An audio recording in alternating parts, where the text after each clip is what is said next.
Hello friends, स्वागत है आपका हमारे यूट्यूब चैनल पर। तो हम इंग्लिश में प्रीपोजिशन का टॉपिक कर रहे थे, तो आज हम इसी के साथ उसको आगे बढ़ाते हैं। तो चलो स्टार्ट करते हैं। प्रीपोजिशन का टॉपिक था प्रीपोजिशन, तो इसको हम एग्जाम्पल के तौर पर समझ रहे थे। तो नेक्स्ट एग्जाम्पल पर चलते हैं। तो पहला एग्जाम्पल लिखता हूँ, जैसे कि Rita Rita spread SUFFERED spread because she को यहाँ पर प्रीपोजिशन का प्रयोग करना है। Asthma ASTHMA। तो यहाँ मैं आपको ऑप्शन के रूप में दे देता हूँ, जैसे कि फर्स्ट ऑप्शन रहेगा इन, सेकंड रहेगा एट, थर्ड रहेगा ओप, फोर्थ रहेगा फ्रॉम। तो यहाँ पर हमें प्रीपोजिशन का प्रयोग करना है। तो हम देखेंगे रीता स्प्रेड बिकॉज अस्थमा।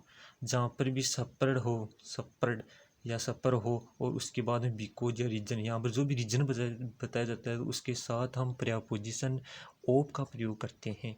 तो यहाँ पर ऑफ होगा। परंतु यदि रीजन न हो, जैसे कि मैं अगला एग्जांपल देता हूँ कि जैसे सी इज सफरिंग SUFFERING सफरिंग। यहाँ पर प्रीपोजिशन फीवर ऑप्शन के रूप में जैसे भी ऑप्शन लिख देता हूँ, जैसे कि इन, सेकेंड ऑप्शन रहेगा एट, थर्ड ऑप्शन रहेगा ओप, फोर्थ ऑप्शन रहेगा प्रो। तो यहाँ पर कारण नहीं बताया जा रहा है, तो यहाँ पर फिक्स प्रीपोजिशन है कि सपर के साथ फ्रॉम का प्रयोग किया जाएगा। परंतु यदि बिकॉज हो तो यहाँ पर सप्रेड के साथ ओ का प्रयोग किया जाता है। यह है फिक्स प्रीपोजिशन। जैसे लिख देते हैं कि सपर सफर फिक्स प्रीपोजिशन फ्रॉम। परंतु ये ध्यान रखना कि बिकॉज आने पर सपर के साथ ओ का प्रयोग किया जाता है। नेक्स्ट एग्जाम्पल पर चलते हैं, जैसे हर हस्बैंड HUSBAND हस्बैंड केम, यहाँ पर प्रीपोजिशन बननी है ए कार। ऑप्शन के रूप में दे देता हूँ, जैसे in, second option by, third option in और फोर्थ ऑप्शन रहेगा एट। तो मैं आपको यहाँ समझा देता हूँ कि जहाँ यदि पहले कोई भी कम हो, गो हो, ट्रेवल या जर्नी JOURNEY जर्नी हो यहाँ पर, तो इस तरह।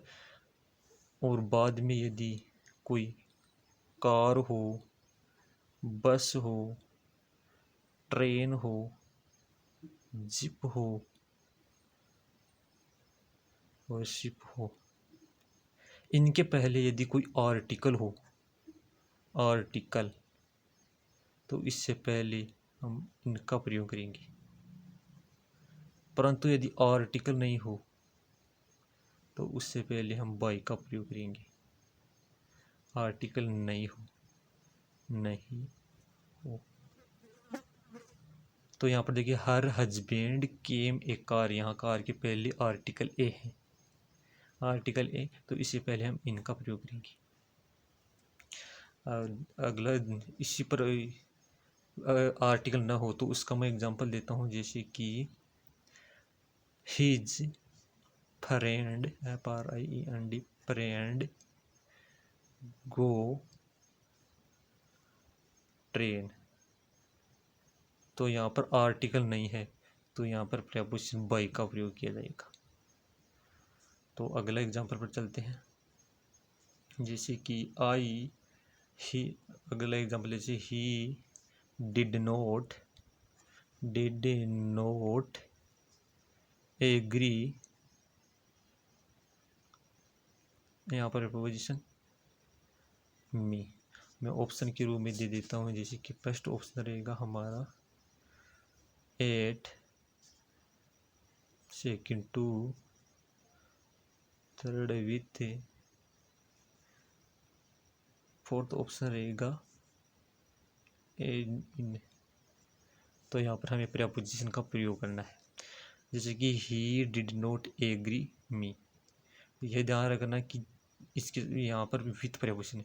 ध्यान रखना यदि एग्री हो और उसके बाद यदि पर्सन हो, पर्सन, तो यहाँ पर विथ प्रीपोजिशन। परंतु यदि कोई मैटर हो तो उसके साथ टू प्रीपोजिशन का प्रयोग किया जाता है। जैसे मैं एग्जांपल दे देता हूँ यहाँ पर टू का, जैसे ही did not agree his proposal. तो यहाँ पर मैटर के बारे में बात हो रही है तो टू प्रीपोजिशन किया जाएगा, टू का प्रयोग किया जाएगा। इसी के साथ मैं चौथा एग्जाम्पल लेता हूँ, जैसे कि चौथा एग्जाम्पल थे, आर यू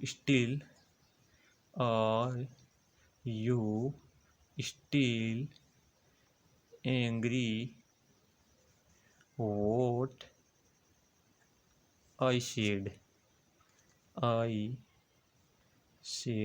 ऑप्शन दे देता हूँ, जैसे कि फर्स्ट ऑप्शन रहेगा 8, सेकंड ऑप्शन रहेगा 2, थर्ड ऑप्शन रहेगा विथ, फोर्थ ऑप्शन रहेगा in. Are you still angry what I said. मैंने जो कहा था उसके लिए आप अभी भी क्रोधित हो।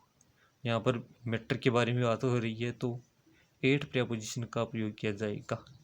मैं लिख देता हूँ कि जहाँ पर भी एंग्री हो और यदि पर्सन की बात हो तो उसके साथ विथ प्रीपोजिशन होगा, परंतु यदि कोई मैटर हो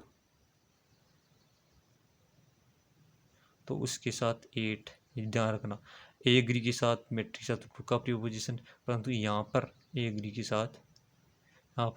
साथ टू का, यहाँ पर एंग्री के साथ 8 का, और विथ दोनों में सेम है। तो यहाँ पर 8 हो गया। अगला एग्जांपल लिखते हैं। हाँ, और ध्यान रखना यहाँ पर एनोइड आ जाए। इसी तरह यदि एनोइड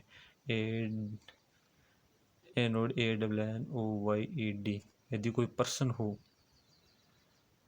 हो तो उसके साथ विथ का प्रयोग किया जाएगा, परंतु यदि कोई मैटर या समथिंग तो उसके साथ 8 का। यहाँ पर ये एंग्री और एनोइड में दोनों में समान है, परंतु एग्री में पर्सन के साथ विथ तीनों में समान है। पर्सन के साथ विथ तो तीनों में समान है, मैटर के साथ ये अलग से रहेगा 2, और यहाँ पर एंग्री और एनोइड के मैटर के साथ 8 होगा, परंतु इसके मैटर के साथ टू का प्रयोग किया जाएगा। तो ये ध्यान रखना। तो फ्रेंड्स, आपको ये एग्जाम्पल समझ में आ गए होंगे। तो आज के लिए इतना ही, कल फिर मिलते हैं इसी उमंग और जोश के साथ। तब तक के लिए जय हिंद, वंदे मातरम।